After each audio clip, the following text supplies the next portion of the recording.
갈릴리 성가대와 오케스트라의 귀한 찬양에 감사합니다. 고맙습니다. 우리가 흔히 하는 말 가운데 착각은 자유라는 말 가끔 합니다. 또 어떤 사람은 착각도 유분수지 좀 강조해서 이야기하는 분들도 계십니다. 이 말의 의미는 생각하되 자기 위주로 생각한다는 말일 겁니다. 구체적으로 예를 들면 아마 이럴 것이 아닐까 생각이 됩니다. 남자들 가운데 흔히들 갖는 착각입니다. 여자들이 쳐다보면 자기한테 호감이 있는 줄을 생각한다는 겁니다. 그러면서 나 정도는 괜찮다, 나한테 관심이 있나 보다라고 생각한다는 겁니다. 근데 실상은 그냥 본 것뿐인데 이런 걸 가지고 착각도 유분수지라고 말한다는 겁니다. 남자들만 착각하는 것 아닙니다. 여자들도 착각하며 삽니다. 남자가 먼저 말 걸모으면 자기한테 관심이 있는 줄을 생각합니다. 또 남자가 자기와 같은 방향으로 걸어가면 관심이 있어서 따라오는 줄을 압니다. 아니라는 겁니다. 방향이 같을 뿐입니다. 학교 다니는 학생들도 착각하며 산다는 겁니다. 내 정도면 유명대학에 갈 것이라고 생각하는데 앞사람 등 뒤에 숨어서 잘 때 선생님이 안 보이면 선생님도 자기를 안 보는 줄 안다는 것, 이거 착각이라는 겁니다. 엄마도 착각하며 산다는 겁니다. 우리 애는 정말 착한데 친구 잘못 만나서 삐뚤어진 줄을 안다는 겁니다. 아닙니다. 당신의 아이가 나쁜 겁니다. 그런데 우리들에게도 착각이 있습니다. 오늘 이야기를 들으면서 나는 아니다 라고 착각한다는 겁니다. 웃지 않으면 간두고요. 오늘 우리도 삶도 마찬가지 아닐까요? 겉으로는 희망이 있는 것처럼 얘기하지만, 마치 무엇이 된 것처럼 얘기하지만 우리 내면의 깊은 자리에는 절망의 어두운 그림자가 짙게 드리워 있음을 봅니다. 겉으로는 좋은 것 같고 겉으로는 행복한 것 같지만 우리 내면 안에는 남에게 말 못할 어둠과 절망이라고 하는 것으로 가득 차며 살아가는 우리들의 모습을 보게 됩니다. 문제는 절망이라는 것, 절망으로 끝나는 것이 아니라 이 절망은 상승장을 일으켜 두려움인 것으로 우리의 삶 속에 나타난다는 겁니다. 절망은 감정이라고 한다면 두려움은 현상입니다. 경쟁의 시대에 뒤떨어져서 자신의 무능함을 절감하며 절망하는 삶, 경제적인 부를 원하지만 마음대로 되지 않고 그대로 주저앉은 우리들의 삶의 모습들, 새로운 앞날에 대한 희망과 비전보다는 삶의 무기력함으로 깊은 낭떠러지에 떨어져 버린 우리의 삶의 내면적인 모습들, 진정 우리의 삶의 여건과 환경 속에서 필요한 것이 무엇일까요?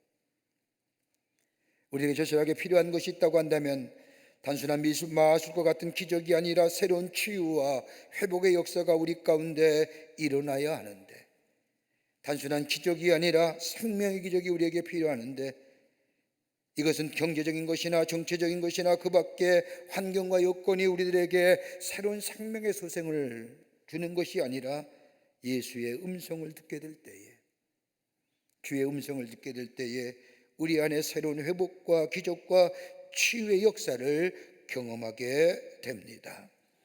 이 영적인 생명은 다른 곳에서도 주는 것이 아닙니다. 예수님과 나와의 깊은 관계가 있게 될 때에 비로소 우리의 삶의 영적인 생명력이 넘쳐날 뿐만 아니라 이 영적인 생명의 풍성함이 우리의 육신과 마음을 강건하게 할 뿐만 아니라 더 나아가 우리의 삶의 새로운 기적을 경험케 합니다.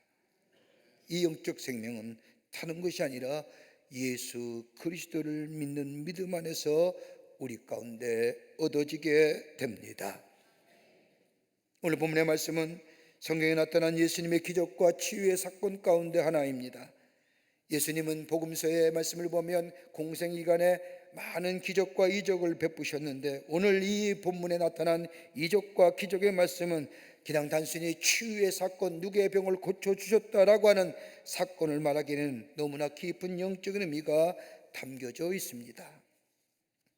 예수님의 사역 가운데 가장 많은 치유와 기적을 베푸는 것이 가버나움 땅입니다. 오늘 본문의 말씀도 가버나움에 일어난 기적과 이적의 사건입니다. 12살 난 딸, 하나밖에 없는 외동딸이 병에 걸려 죽어갑니다. 딸의 아버지인 외아이루라고 하는 사람이 딸의 병을 고치려고 백방으로 수고하였지만 아무런 효험이 없었습니다. 그런데 이 아이루의 귀에 예수님에 관한 소문이 들어옵니다. 예수님께서 장님의 눈을 뜨게 하셨고 문둥병자를 깨끗게 하시고 앉은 병자를 일으키셨다. 직접 보지는 못하였지만 이 소문을 들은 야이로 예수님께 나아가기만 하면 내 딸의 병을 고칠 수 있다고 하는 이 단순한 믿음을 가지고 예수님 앞에 찾아 나와 예수님, 내 딸의 병을 고쳐주십시오라고 간청합니다. 이러한 요청을 받은 예수님께서는 아무런 말씀도 하지 아니하시고 가자라고 말씀하시며 이 야이로와 함께 야이로의 집에 길을 떠나십니다. 그런데 오늘 본문의 말씀을 보면, 전반부의 말씀을 보면 야이로의 집으로 가던 중에 노상에서 한 가지 사건이 일어납니다. 12해 동안 혈류병으로 고생하던 여인이 나타나 예수님의 옷자락을 붙듦으로써 병이 낫게 되는 이 일로 인하여 야이로의 집으로 가던 발걸음이 늦어지게 됩니다. 시간이 조금 지체된 뒤에지만 예수님께서 이 야이로와 함께 야이로의 집으로 가던 중에 야이로의 집으로부터 사람이 와 길을 멈추게 하고 주인 야이로에게 전가단을 전합니다. 당신 딸이 죽었습니다.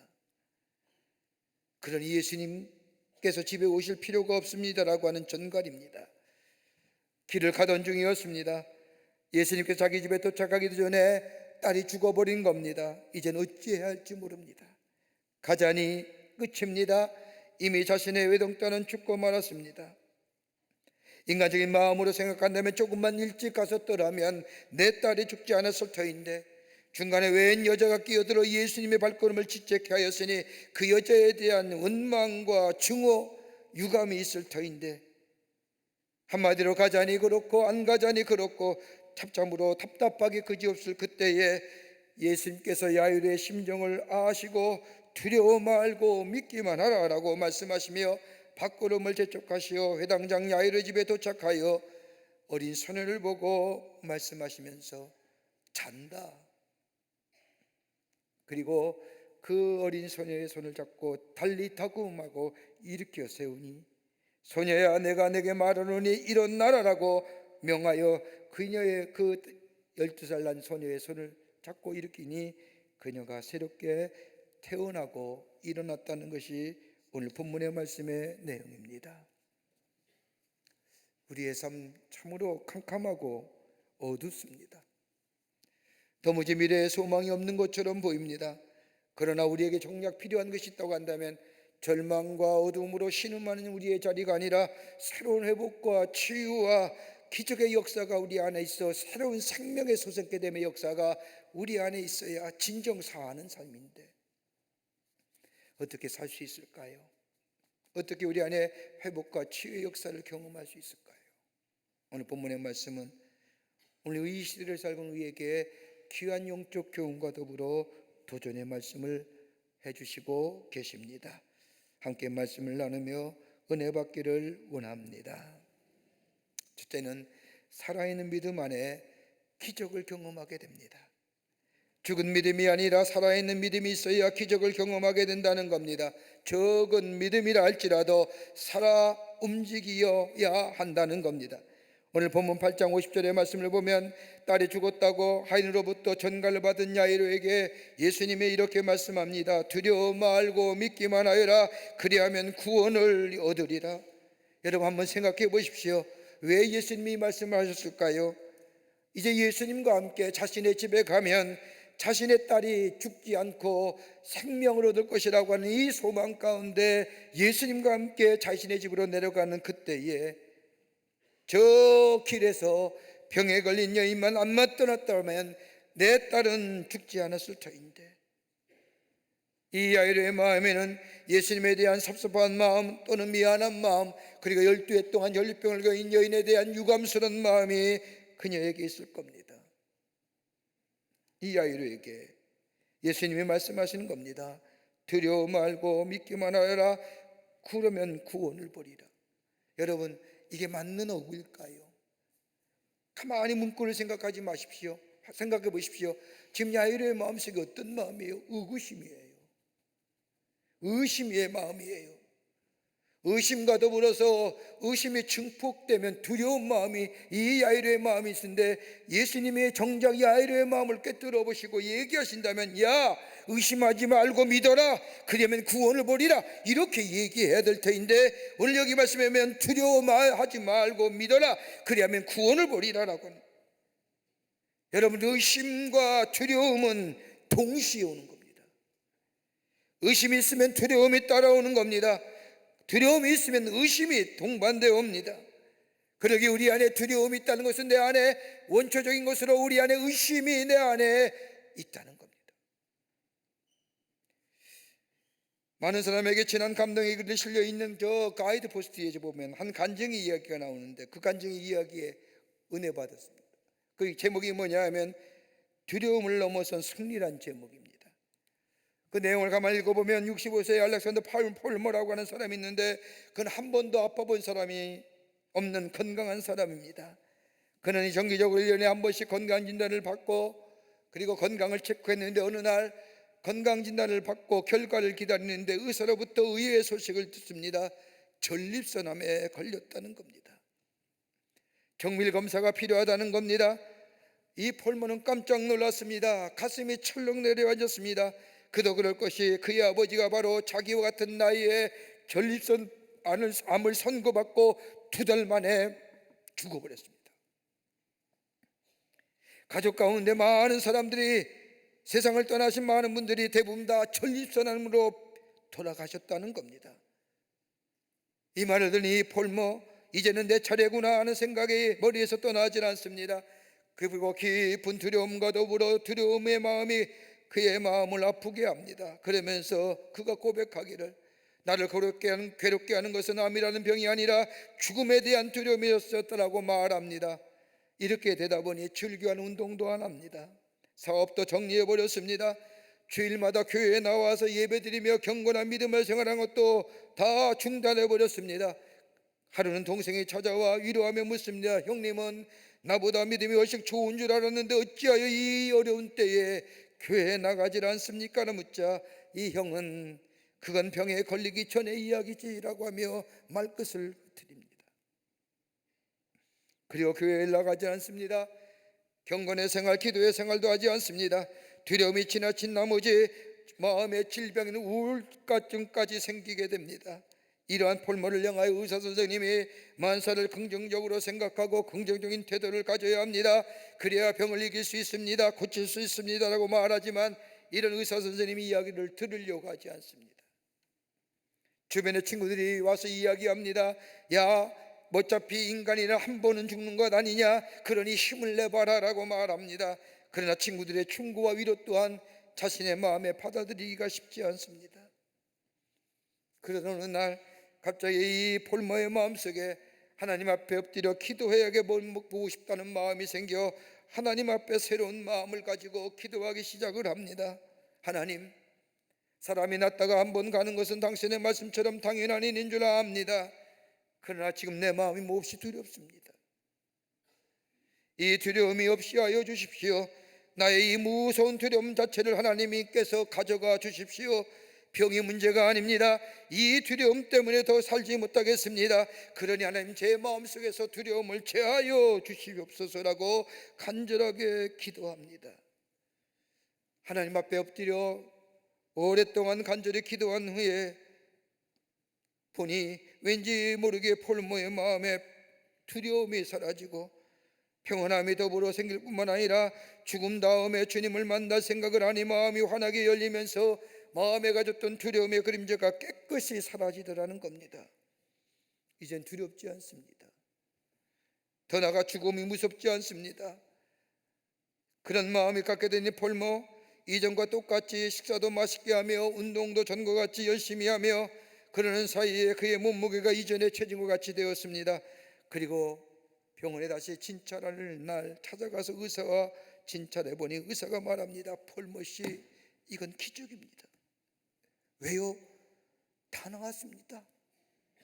병원에 올 필요가 없습니다. 놀라운 기적을 경험합니다. 마음속에 깊은 곳에 자리 잡고 있던 두려움이 하나님의 은혜와 사랑으로 채워버리니 새로운 생명의 역사를 경험했다는 겁니다. 그리고 많은 사람에게 전합니다. 문제는 죽음이 아닙니다. 두려움입니다. 두려움 때문에 마음의 질병이 찾아오고 심신이 황폐하게 됩니다. 먼저 해결할 것은 두려움이 아니 두려움입니다. 두려움으로부터 승리하는 겁니다. 그건 뭐요? 믿음이 있을 때에 두려움을 이길 수가 있습니다 라며 간증하고 답니다. 여러분, 믿음이 뭘까요?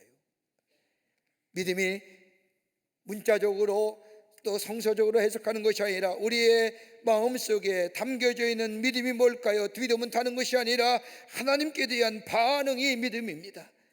우리 하나님께서 우리를 향하여 두려워하지 말라, 놀라지 말라, 내가 너와 함께함이라고 말씀하셨다면 거기에 응답에 내가 두려움이 없어야 됩니다. 내 안에 의심이 사라져야 됩니다. 놀라지 말아야 합니다. 이게 바로 믿음의 모습입니다. 이것이 바로 하나님께 대한 믿음의 응답이요, 하나님의 은혜와 사랑에 대한 우리의 응답입니다. 그러기에 우리가 하나님을 믿는다는 것은 신념이라고 얘기하는 것이 아니라 신뢰라고 얘기하는 겁니다. 하나님을 향한 절대적인 신뢰가 믿음입니다. 추상적이고 이상학적인 형태의 것이 아니라 구체적이며 인격적인 관계, 이것이 믿음일 뿐만 아니라 사실에 대한 확신과 더불어 인격에 대한 신뢰가 바로 믿음입니다. 여러분, 예수님의 공생애를 보십시오. 예수님의 공생애 가운데 제자들과 함께 다니면서 예수님은 한 번도 제자들을 향하여 책망하신 적이 없습니다. 그런데 딱 한 가지 사실에 대하여 예수님은 책망하십니다. 뭐에 관하여? 믿음에 관하여 얘기합니다. 왜 믿음이 없느냐? 믿음이 적은 자요. 그러나 적은 믿음이라도 그 믿음을 가지고 있으면 우리 예수님은 기뻐하시면서 내 믿음이 크도다라고 칭찬하십니다. 여러분, 백부장의 믿음 보십시오. 자신의 하인의 병이 들었습니다. 예수님께 나와 내 하인의 병을 고쳐주십시오. 그자 예수님이 백부장을 향하여 그래 너희 집에 가자, 내가 고쳐주리라고 말씀하시자 이 백부장이 예수님께 말합니다. 아닙니다. 내 집에 오심을 내가 감당치 못하겠습니다. 말씀만 하세요. 그럼 내가 내 하인의 병이 나을 겁니다. 이 말을 들은 예수님이 감동하시지 않습니까? 야, 내 믿음이 크도다. 내가 이스라엘 중에서 이만한 믿음을 만나보지 못했느니라. 다른 사람은 너희 집에 가서야, 자기의 집에 가서야 기도해줘야, 뭘 얘기해야, 뭐가 드러나야만이, 보여줘야만이 믿는데 너는 보지도 않고 믿으니 내 믿음이 크도다 라고 해요. 원문을 보면 메가톤급 믿음이라. 여러분, 본문의 말씀을 보십시오. 예수님은 이 회당장 야이로에게 앞에 두고 무덤을 주십니다. 다른 말이 아니라 두려워하지 말고 믿기만 하여라고 얘기합니다. 여러분, 회당장이 어떻게 나왔을까요? 다른 사람에 의해서 들었던 객관적인 사실을 들음으로 인하여 나온 겁니다. 한 번도 만나보지 못했습니다. 예수님이 누군도 모릅니다. 랍비도 모르고 메시아예요, 구원의 주요 하나님의 전혀 모릅니다. 그분이 어떤 사람이고 저 이스라엘 백성이 기다렸던 메시아조차도 모릅니다. 오직 이 야이로가 예수님 앞에 나온 것은 다름이 아니라 예수님 앞에 나아가기만 하면 병의 고침을 받더라. 내 딸이 병들었으니 내 딸이 예수님께 내 딸을 데리고 나가면, 내 딸을 얘기하면 내 딸의 병이 고쳐질 것이라고 하는 이 객관적인 사실. 여러분, 이것만 해도 대단한 거 아닙니까? 객관적인 사실을 주관적으로 받아들였습니다. 그것을 내가 믿었습니다. 그리고 예수님 앞에 나온 겁니다. 여러분, 객관적인 사실이 무너지게 되면 인간은 의심이 생기고 더 나아가 두려움이 찾아옵니다. 내가 경험하지 않았지만 다른 사람이 경험한 객관적인 사실이 무너지게 될 때에 믿음도 무너지는 겁니다. 근데 오늘 야이로 어떻습니까? 이 야이로는 객관적인 사실, 다른 사람이 예수님께 나와 깨끗함을 입었다면 내 딸의 질병도 고쳐줄 것이다. 저 아무개가 고침을 받았다고 하면 내 딸의 질병도 고침을 받을 것이다. 아무개가 기도의 응답을 경험했다고 한다면 나 또한 기도의 응답이 있을 것이라고 하는 객관적인 사실을 내가 주관적인 것으로 내가 믿음으로 받아들이게 될 때에 그 안에 뭐예요? 생명 소생케됨의 역사가, 회복의 역사가, 치유 역사가 일어납니다. 저 2000년 전에 예수님이 고치셨다고 한다면 오늘도 동일하게 살아계시는 우리 하나님, 처음과 나중에 계시는 우리 하나님께서 나를 만져주시면 나 또한 깨끗이 고침을 받을 것이라고 하는 생명 소생의 역사를 내가 믿음으로 받아들이게 될 때에 우리 안에 새로운 기적의 역사를 경험하게 됩니다. 이게 믿음이에요.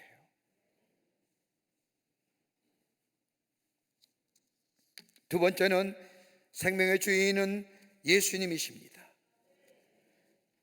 오늘 회당장의 딸을 고치신 이 기적의 사건은 마가복음에도 동일하게 기록되어 있었습니다. 저 마가복음 5장의 말씀을 보면, 병행복인 5장 24절의 말씀을 보면, 이에 그와 함께 가실 때 큰 무리가 따라가 메워서 밀더라라고 얘기합니다. 예수님이 야이로와 함께 가십니다. 야이로의 용처에 응답하신 겁니다. 예수님을 만났고 같이 걸어갑니다. 그렇다고 해서 야이로의 딸의 병이 고쳐진 건 아닙니다. 그의 마음속에는 주님이 함께 가시기만 한다면, 그리고 가서 우리 아이의 머리에 손을 얹고 기도해 주시기만 한다면 내 딸의 병이 나을 것이라고 하는 소망이 이 야이로의 마음속에 있습니다. 소망이 넘치는 기쁨이 있습니다. 희망이 넘치는 발걸음입니다. 그런데 예기치 못한 사건이 예수님과 함께 걸어가던 중에 일어납니다.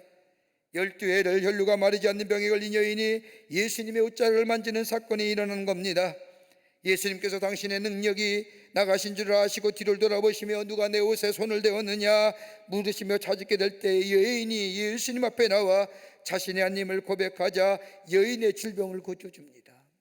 여러분, 시간적으로 짤막한 시간의 내용이라고 생각하지만 그러지 않았을 겁니다. 한번 생각해 보세요. 12회 동안 혈류병으로 고생하는, 가정에서도 내쫓임을 당했지요. 공동체에서 고독과 소외감 속에 12회 동안 홀로 다녔던 이 여인, 예수님의 소문을 듣고 예수의 옷자락을 만지면 내 병이 나을 것이라고 하는 그 사실을, 객관적인 사실을 내가 주관적으로 믿어 예수의 옷자락을 만진 순간 병 고침을 받았습니다. 그러니까 얼마나 할 얘기가 많을까요?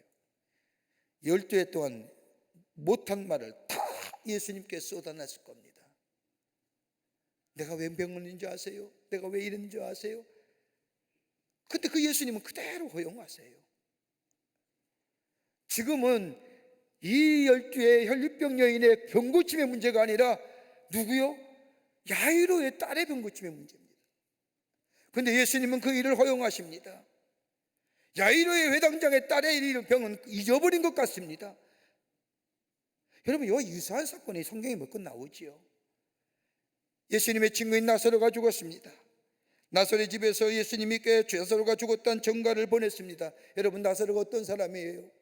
예수님이 예루살렘에서 저 하나님 나라의 복음을 전하시다가 낮이 저물면 예루살렘 성에 나와 나사로 집에 유했던 장소입니다. 친구예요.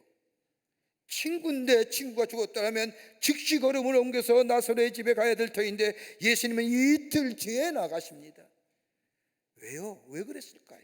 빨리 가서 다시 일으켜 세워도 시원치 않을 터인데. 같은 맥락에서 생각해 보십시오. 이틀이나 늦은 우리 예수님, 오늘 야이로의 집에 가다가 혈류병으로 고생한 여인을 만나서 그 여인의 병을 고쳐주고 그 여인의 이야기를 다 들어주고, 왜 이렇게 하실 건가요?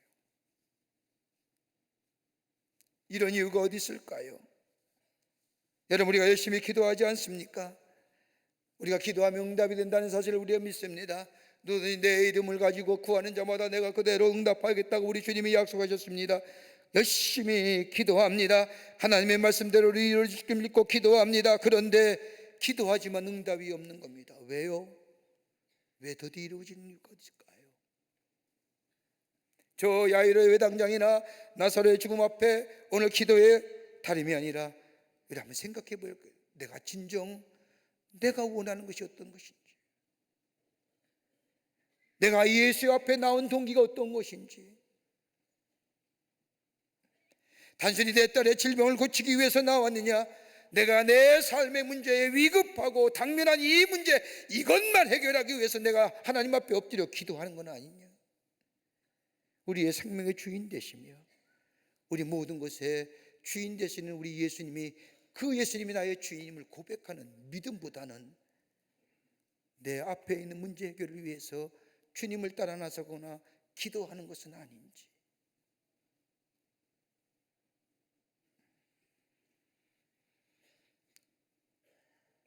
여러분, 주님과 함께 걸어간다는 게 어떻게 돼요? 다른 말로 말하면 예수 안에 있다는 겁니다. 예수 안에 있다는 것은 예수님과 인격적이고 친밀한 관계 속에 있으며 연합한다는 겁니다. 그러기에 원복음 15장 4절과 5절의 말씀을 보면 내 안에 거하라 나도 너희 안에 거하리라.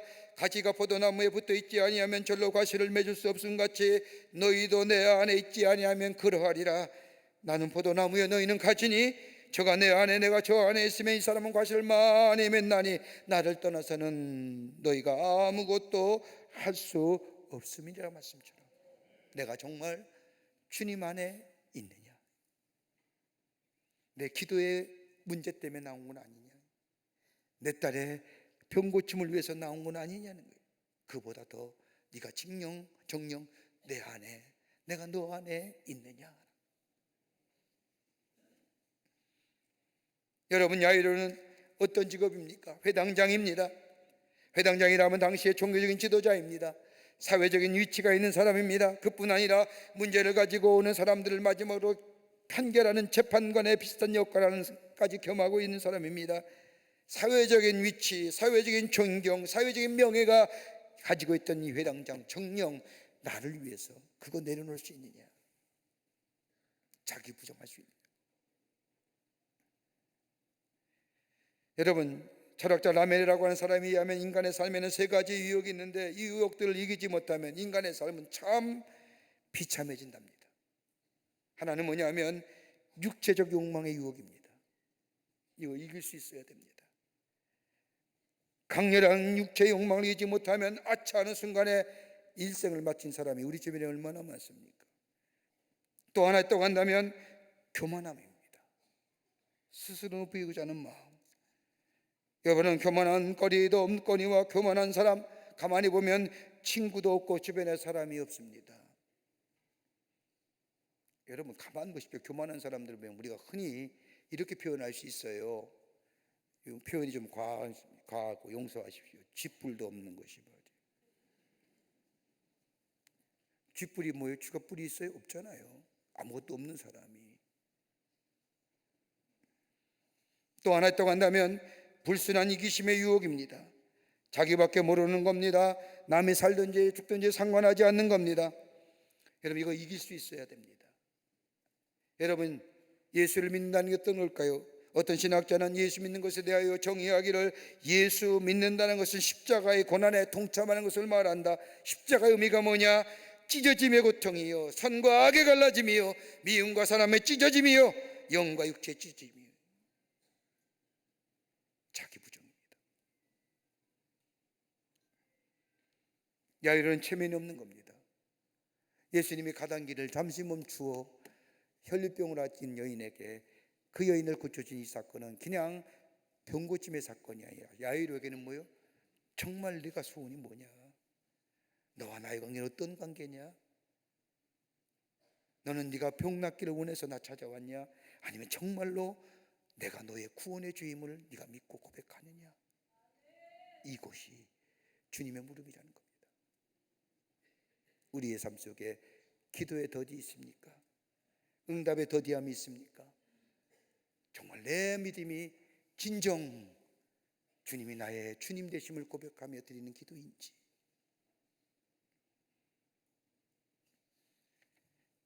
생명의 근원은 우리 예수님이 되십니다. 끝으로 절망 가운데 또 변함없는 믿음의 사람에게 기적의 역사가 경험됩니다. 오늘 누가복음 8장 49절의 말씀을 보면 아직 말씀하실 때 회당장의 집에서 사람들이 와서 가로되 당신의 딸이 죽었나이다 어찌하여 선생을 더 괴롭게 하나이까. 여러분, 이제 끝입니다. 이제까지 했던 모든 것이 아무런 소용없게 되었습니다. 살아있는 믿음도, 더 나아가 자기 부정을 통한 예수님과 함께 걸어가는 믿음도, 그렇게 소원했던 일에 대한 희망도 다 사라져버렸습니다. 절망 그 자체입니다. 이제 예수님이 가셔도 소용없는 겁니다. 그럼에도 불구하고 예수님이 야이로와 함께 야이로의 집에 가십니다. 그리고 야이로의 집에 도착했을 때 야이로의 집은 장례식장이 되어버렸습니다. 소란스럽습니다.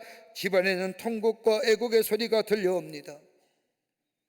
이런 절망 가운데 예수님은 한복판에서 오늘 누가복음 8장 50절의 말씀을 보면 예수께서 그가 그 하는 말을 들으시고 곁에서 들으시고 회당장에 이르시되 두려워 말고 믿기만 하여라. 여러분, 이 두려워 말고 믿기만 하여라는 이 시제는 현재의 명령형입니다. 현재 시제의 명령입니다. 그러니까 계속해서 믿으라는 겁니다. 죽었다고 믿음을 저버리지 말라는 거예요. 절망한다고 해서, 희망이 없다고 해서. 여러분, 죽음이 어떤 걸까요? 끝이에요. 게임 오버예요. 내가 가졌던 경험이나 내 지식이나 내 모든 것들이 다 한순간에 없어지는 거예요. 여러분, 죽음은 어떤 거예요? 성서적으로 말하면요, 심판이에요. 믿는 자나 안 죽는 자나 다 죽잖아요. 안 죽는 분 계세요? 다 죽어요. 심판할 때 주님 앞에서요. 그때 뭐예요? 예수 믿는 자와 안 믿는 자가 갈라지는 거예요. 예수 믿는다고 죽음이 우리 안에 사라지는 게 아니라 죽어요. 그런데 주님 앞에 섰을 때에, 주님이 뭐예요? 심판대 앞에 설 때, 네가 저 땅에서 나를 부인하지 않았으니 나와 함께 영원한 삶을, 천국 가는 거예요.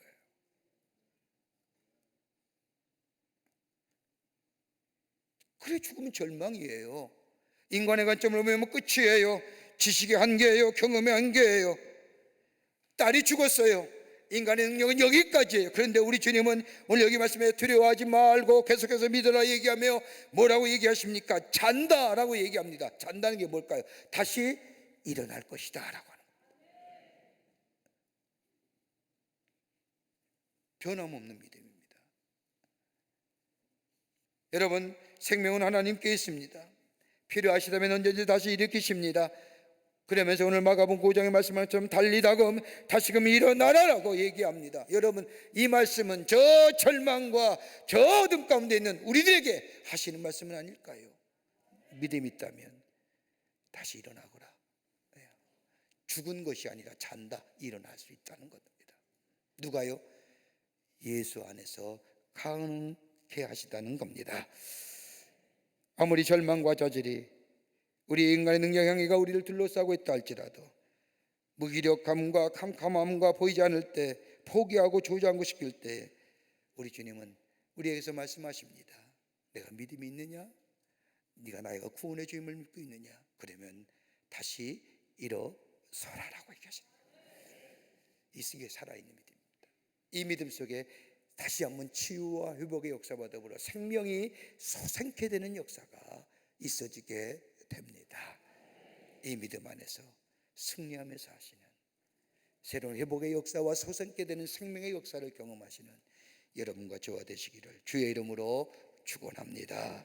하나님 감사합니다. 저희들 주께서 사랑해 주셔서 하나님의 자녀 삼으시고 우리에게 믿음을 선물로 주셨는데, 우리의 삶에 아버지 하나님이여 주변이 어둠과 절망과 좌절 가운데 우리의 믿음을 저버릴 때가 얼마나 많은지요. 우리는 다시 한번 믿음이 회복되기를 원합니다. 생명의 주인은 예수님이시고 우리 예수님이 말씀하시면 모든 것이 가능케 됨을 우리가 기억하면서 우리의 믿음이 회복되게 하시고, 주님이 우리 주님 되시고 살아있는 믿음을 가지고 이 어둠과 절망을 넘어서서 회복과 치유의 역사를 넘어서 생명의 솟게 됨의 역사를 경험하는 저희가 되게 하여 주시옵소서. 성령이 도우실 줄 믿으며 예수님의 이름으로 기도하옵나이다. 아멘. 지금은 우리 주 예수 그리스도의 크신 은혜와 하나님 아버지의 형용할 수 없는 사랑하심과 성령님의 내재하심과 임재하심과 인도하심이 거룩한 주의 날 주의 전에 올라와 마음과 정성을 모아 하나님 앞에 예배하며 주신 귀한 말씀 마음에 새기고 믿음 안에서 살아 새로운 생명의 역사를 경험하며 하나님의 살아계심을 증거하는 삶으로 살기로 결단하고 저 세상을 향하여 나아가는 우리 모든 사랑하는 광림의 권속들과 영상을 통하 이 예배에 참여한 모든 이들 위해 주께서 지금으로부터 영원토록 함께 하시기를 간절히 축원하옵나이다. 아멘.